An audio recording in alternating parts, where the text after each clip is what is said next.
Hello, this is Angelia, and you are listening to or watching the podcast, Why You Do What You Do. The podcast that deals with human development and psychology to kind of help you figure out a little bit more why you do what you do. Excuse me. Goodness. And we left off on behavioral and performance measures. And so we're going to take up on that again. A behavioral or performance measure shows something about a person rather than asking the person or someone else, such as a parent or friend, to tell about it. Tests and other behavioral and neuropsychological measures, including mechanical and electronic devices, may be used to assess abilities, skills, knowledge, competencies, or physiological responses, such as heart rate and brain activity. And now, when my son was being tested by Kentucky Vocational Rehabilitation, they used some of these devices to see what he could do, and where his what do you say? This is why having a stroke sucks. Where his deficits lie. So they had to figure out, what can he do, and where to send him. So these are important tests for people who have mental disabilities or mental illness to help, find out what can you do, what can't you do, and where are your strengths, and that's where we can aim you to a certain way. Although these measures are less subjective than self-reports, such factors as fatigue and self-confidence can affect results. And, that is a common problem in people that have mental disabilities. The majority of them who are capable of understanding self have low self-esteem usually, because they know they have this disability and they're not like other kids, and other kids are all too happy to point that out to them because children are mean. And so teach your child to be understanding and compassionate and a good friend, instead of a mean little jerk who would make fun of a child that has a disability. Some tests, such as intelligence tests, compare performance with that of other test takers. And I think we've all taken an IQ test. Mine's 135, so I'm not the smartest person in the world, but I'm not the dumbest person in the world. I'm a little above average, but Such tests can be meaningful and useful only if they are both valid, that is, the tests measure the abilities they claim to measure, and reliable, that is, the results are reasonably consistent from one time to another. And there are people who have test anxiety. My youngest, he had test anxiety. He had problems, when he was in ECE, they had problems gauging him because several times they would test him one day and he would score really low, and they test him another day and he scored really high, and they were like, And I said, he has a problem with tests, so, good luck. I don't know what else to tell you. To avoid bias, tests must be standardized, that is, given and scored by the same methods and criteria for all test takers. And that way, you have a, common line to judge on. And like I said, there's no such thing as normal. There's averages, and some people fall this way and some people fall this way. And I used to actually grade psych tests, so I know, there's no finagling. It's all the same for everybody. When measuring a characteristic such as intelligence, it is important to define exactly what is to be measured in such a way that other researchers will understand and can comment about the results. So that's why they developed a standardized test for, mental illnesses, IQ. They didn't have a test for EQ, emotional quotient. And a lot of people in industrial psychology use this to screen applicants for jobs, which, I think is a shame, because that can leave someone out of a job if they misunderstand the question, if they, think this means something else. You need to look at your candidate's qualifications and education and background rather than, give them a little, pop psych test to see what kind of person they are. No. For the purpose, researchers use operational definitions stated solely in terms of the operations or procedures used to produce a measure a phenomenon. So when they're giving you, these tests, they have certain things that they're looking for. Oh, excuse me. Oh, allergy season sucks. So they're, trying to produce or measure whatever they're looking for, whether it be IQ, whether it be a certain mental illness. So they're looking at these markers to kind of show where you are in a certain level. The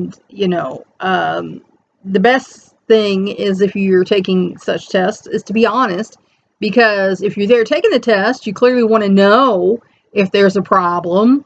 If your children are taking tests, tell them also be honest, because then that can pinpoint where there are problems, and that can, help them decide what ways they're going to help with these problems. Intelligence, for example, can be defined as the ability to achieve a certain score on a test covering logical relationships, memory, and vocabulary recognition. And like I said, we've all, I'm sure, taken some of those. Some people may disagree with this definition, but no one can reasonably claim that it is not clear. And again, I don't know why we're worried about the arguing on that. So, naturalistic and laboratory observation. Observation can take two forms: naturalistic observation and laboratory observation. In naturalistic observation, common in qualitative research, researchers look at people in real life settings, because that's the way that you learn most about a person, is observe them in their natural environment. Just like if you were watching an animal out in their natural environment, is the best way to learn about them. The researchers do not try to alter behavior or the environment. They simply record what they see. So, they would come into the classroom and watch the child, what the child's doing, make notes, or, if there are people who come to homes, sometimes if they worry there's abuse or neglect in the home, and they might come, like a social worker might come to the home and observe what's going on in the home and make notes and things like that. In laboratory observation, researchers observe and record behavior in a controlled situation, such as a laboratory. So they bring the people in and, keep them there during the testing. By observing all participants under the same conditions, investigators can more clearly identify differences in behavior not attributable to the environment. By doing that, they can't say, well, this person acts like this because, in their house, this is set up like this or whatever. In the laboratory, they can control the environment, and that gives them a better look at, what's going on. Both kinds of observation can provide valuable descriptions of behavior, but they have limitations. For one, they do not explain why people behave as they do, though they may suggest interpretations. And really, to explain why someone behaves as they do, psychoanalysis is your best tool, because there are people who do really odd, strange things, and usually those can be compulsions, obsessions, things that for some reason they feel like this negative thing to them is a positive. So, just by testing, you're not going to get a full picture of what's going on in a person's mind. In order to do that, you're going to need some psychotherapy. So if you get testing and they can pinpoint, oh, this thing here is a problem, then if you need therapy, or if medication is a better intervention, then you can get the medication, and stop this problem behavior, or help whatever this mental illness might be. Then, too, an observer's presence can alter behavior, which is true. We all know. Kids especially will behave different if somebody's watching them, and adults especially, know what the way you should behave. So they might behave more the way they think they should behave if somebody's watching them. When people know they're being watched, they may act differently. Finally, there is a risk of observer bias, the researcher's tendency to interpret data to fit expectations or to emphasize some aspects and minimize others. Because when they're looking for a certain thing, if they even see the instance of that thing, they say, yes, there was this present. And again, researchers are not perfect. They're human beings too. So they might be a bit biased in their research. It happens. That's why things need to be checked by other scientists and other people, in order to show that it is a thing, not just this dude's opinion of this thing. During the 1960s, laboratory observation was used most commonly so as to achieve more rigorous control, because they thought that was the best way to do it. Is if you kept the control of the situation, then you would see more than you would if you went out. Then they might, not do this, that, or the other thing in their environment. And, that was just how they thought then. Now such technological devices as portable videotape recorders and computers enable researchers to analyze moment-by-moment changes in behavior. For example, an interaction between spouses, making naturalistic observation more accurate and objective than it would be otherwise. Because, if they got it on videotape, or on their computer in a file, then, someone can't come back and say, no, I didn't say that. No, we have proof. So, basic research designs. A research design is a plan for conducting a scientific investigation. What questions are to be answered, how participants are to be selected, how data are to be collected and interpreted, and how valid conclusions can be drawn. Like I said, before you do anything, oh my gosh, allergies. You need to make a plan. Have a plan before you do anything and lay all out, what you want to achieve. And like I said, when you make an outline, sometimes you find not only do you have a 1, but you'll have a 1A and then a 1A1. And, as you fill it in, there will be more things. It's never as cut and dry as you think it is. Nothing ever is. Four of the basic designs used in developmental research are case studies, ethnographic studies, correlational studies, and experiments. And, these are the ways that they look into certain things for research. And we're talking about human development here and psychology, so that's, where they're gearing towards here. The first two are generally qualitative, the last two quantitative. Each design has advantages and drawbacks, and each is appropriate for certain kinds of research problems. Case studies. A case study is a study of an individual, such as Victor, the wild boy of Aveyron, discussed earlier, if you remember that, if you saw that one. A number of theories, most notably Freud's, have grown out of clinical case studies, which include careful observation and interpretation of what patients say and do. And as we know, Freud was a little off the mark in some of his, theories in his case studies. But, he built the base for other people to build on in this world of psychology. Case studies also may use behavioral or neuropsychological measures and biographical, autobiographical, or documentary materials. And, that's if you were comparing, like, this person to that person. You could go back and you could compare. And like I said, now that, we have cameras and computers that can take video, that's kind of around for as long as, the internet will be, because, most things are backed up or stored on a, site that's liable to be around forever nowadays.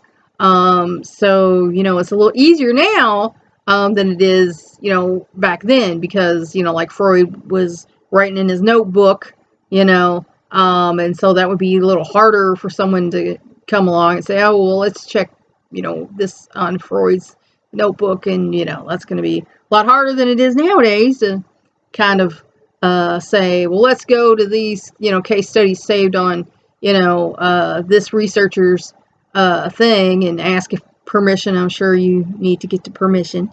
Everybody has to get the permissions, and then they can compare. Case studies offer useful, in-depth information. They can explore sources of behavior and can test treatments. Because we all know behavior comes from something. When you develop a behavior, there's a reason why. And, everything that you experience affects you in some way. So if you have an abhorrent behavior, something out of the average, there's a reason for it. And only by exploring that can you figure out why. And then once you get that figured out of the why, then treatment can, be prescribed, or, the therapy can commence into whatever you need to do to solve this behavior. They also can suggest further research. Another advantage is flexibility.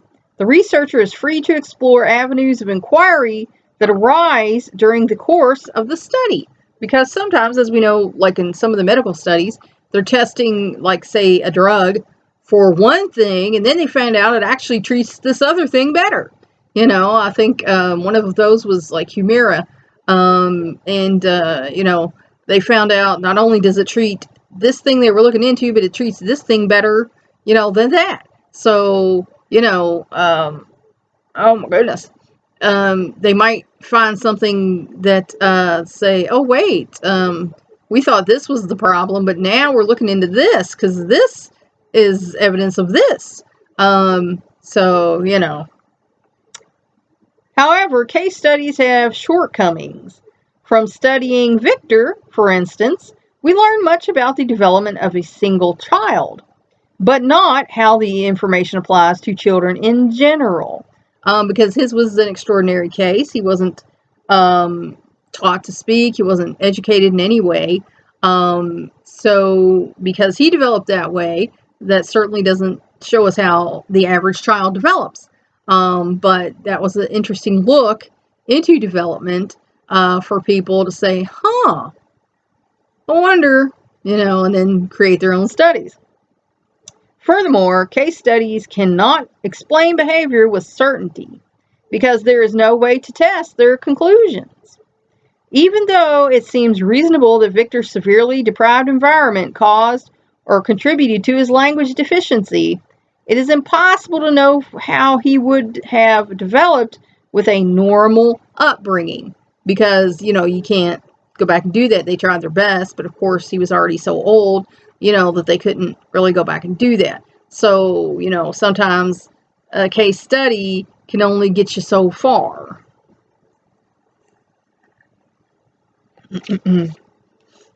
Ethnographic studies. I find these interesting. An ethnographic study seeks to describe the pattern of relationships, customs, beliefs, technology, arts, and traditions that make up a society's way of life. And, a lot of my degrees are, through sociology. So, I find that very interesting because each society has its own way of doing things. And so one society thinks this is a thing, and another society thinks, no, this is a thing, that thing is bad or wrong. And it's usually not the case, it's just a difference of opinion. So like in America, relationships, not that big deal, casual. There's marriages, there's divorces. In other countries, there's no such thing as divorce. You get married, you stay married forever. That's your husband. You give him children, and that's just a fact of life. And different customs, like the Day of the Dead, down in South America, and we don't have that here, and we don't celebrate it like that. And then there's Japanese who have a similar type day, and they go and they have a picnic on the grave of the person. So, we might think that's a little more, but to them, that's perfectly normal. And we all have different beliefs. Every country has different beliefs. And if you're so stodgy that you think your belief system's the only room there is for other belief systems, then you should probably take a step back. And like I said, there's nothing wrong with telling other people about your belief system, because in that way you can open a dialogue and maybe get people to be interested in your belief system. But if you're, telling them they're wrong and blah, blah, blah, they're not going to listen to you. They just think you're being a jerk. And technology, like we have, laptops and things going on here, and certainly in, third world country schools, they're still, in a school with a dirt floor, with pencils and, paper that they might have made in the area. So, and art reflects the culture. So if you go to a person from India's home, they're going to have Indian type art more than likely in their home. If you go to a person from China's home, they're going to have Chinese type art in their home more than likely. And, if it's someone here from America, they might just have, American made art and things, but they also, depending on their heritage, if they have heritage from another culture, might have those things in their home as well. Because, America became the great melting pot, and my ancestors kind of took that stuff seriously. But,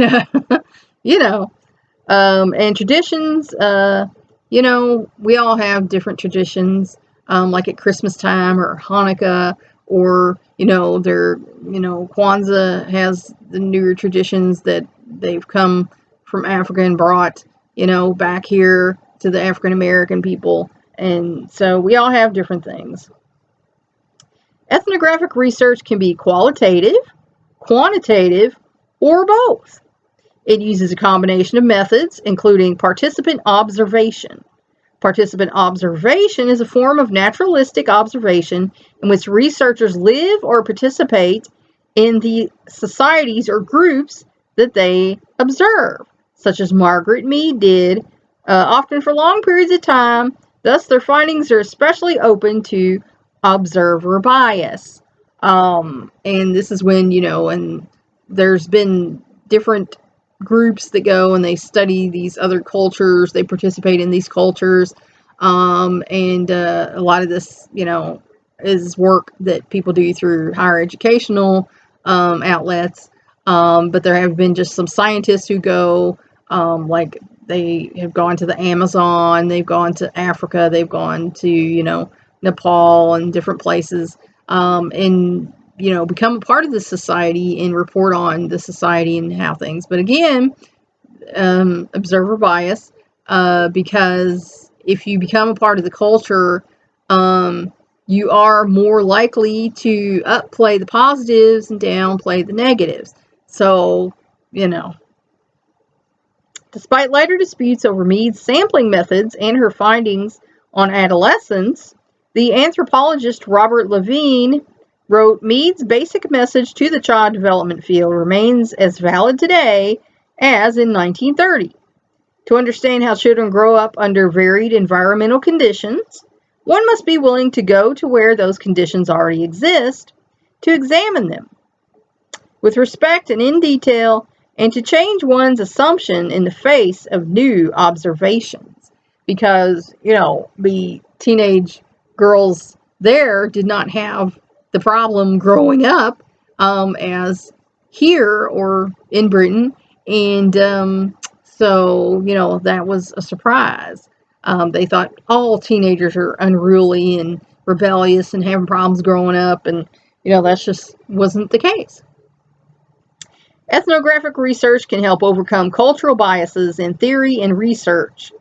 Ethnography demonstrates the error of assuming that principles developed from research in Western cultures are universally applicable, because they're not. Like I said, every country, every piece of the world developed in its own way. And so their culture came from them, as our culture comes from us. So their culture is not wrong. That's just how they developed as a country. And this is how we developed as a country. And even in this country here, we still have division, because we still have people that have the frontier mindset, and think, take, me, mine, I'm going to get mine, you go get yours. And, when really then there's the other part that has a more altruistic. It's like, why don't all of us be better off? And we can argue political stuff all day. I don't even want to go there. But I mean, there are societies where that works because people do it. But unfortunately, there are also societies where in theory it's happening, but in reality it's not, because the people at the top are greedy and they're taking more for themselves than they're giving out to their people. So again, no system is perfect, and no society, is perfect. And one way is not better than the other way. People have grown and adapted and go what's best for them. And there's nothing wrong with that. Correlational studies. A correlational study is an attempt to find a correlation or statistical relationship between variables. Phenomena that change or vary among people or can be varied for purposes of research. So, excuse me, a correlational study is looking for similarities, to look at the relationships between things. And, an example, I guess, would be, different people who report like a certain problem, and so they're looking for like a certain thing. Correlations are expressed in terms of direction, positive or negative, and magnitude, degree. Two variables that are related positively increase or decrease together. So across the board of people, there's increased incidence of this or decreased incidence of this, would be a way to put that. A positive or direct correlation between televised violence and aggressiveness would exist if children who watched more violent television hit, bit, or kicked more than children who watched less violent television. And that is a fact. There's been studies done on it, and I've seen it with my own children, because my children, I didn't let them watch that stuff. They were watching KET, they were watching PBS, learning things, and they were happy, little children. And then a friend of mine brought her children into my house, and they wanted to watch this violent show. And I said, oh, we don't watch that. We watch this. And they were like begging me, come on. And there was 3 of them. And I'm like, okay. So then my children saw this show, and they were like, hey, they wanted to watch this show. And then they started doing bad things that they saw on this show. And I was like, oh no, this is not good. So that's a thing. Two variables have a negative or inverse correlation if, as in one increases, the other decreases. So one would go up, one would go down. Studies show a negative correlation between amount of schooling and the risk of developing dementia, mental deterioration, due to Alzheimer's disease in old age. And that's why, you should never stop learning. If you don't want to go to school, you can certainly learn another language. You can go online to Duolingo or Babbel or whatever, and you can learn another language. And that's just for your own brain. You don't have to do it because you're going to go to another country. If you want to, that's fine. But, just keep your brain busy, so that you don't get lost, if you know what I mean. In other words, the less education, the more dementia. And that's studies have been done on this. So people with less education develop dementia faster and to a worse degree. Correlations are reported as numbers ranging from negative 1.0, a perfect negative relationship, to positive 1.0, a perfect positive relationship. Perfect correlations are rare. The closer a correlation comes to positive 1.0 or negative 1.0, the stronger the relationship, either positive or negative. A correlation of 0 means that the variables have no relationship. And sometimes, like I said, when you do research, you do studies, you find out you were wrong. But then and so then other people know, oh, well, that's not a thing. Correlations allow us to predict one variable on the basis of another. If, for example, we found a positive correlation between watching televised violence and fighting, we would predict that children who watch violent shows are more likely to get into fights. And that's a fact. Like I said, I've seen it. I've seen it when I taught preschool. I taught 3-year-olds, 4-year-olds, and kindergarten. And yes, you can tell which kids are watching the violent shows because they're like me, hitting, kicking, being, grabbing the other kids and stuff. So it's just a fact. If you don't want your kid to be fighting and violent, don't let them watch violent TV or play violent game shows. Games. Yeah. Yeah. So, just be thinking about that one. And that's where we're going to leave off today. I hope what you heard today might let you in a little bit more on why you do what you do. Until next time.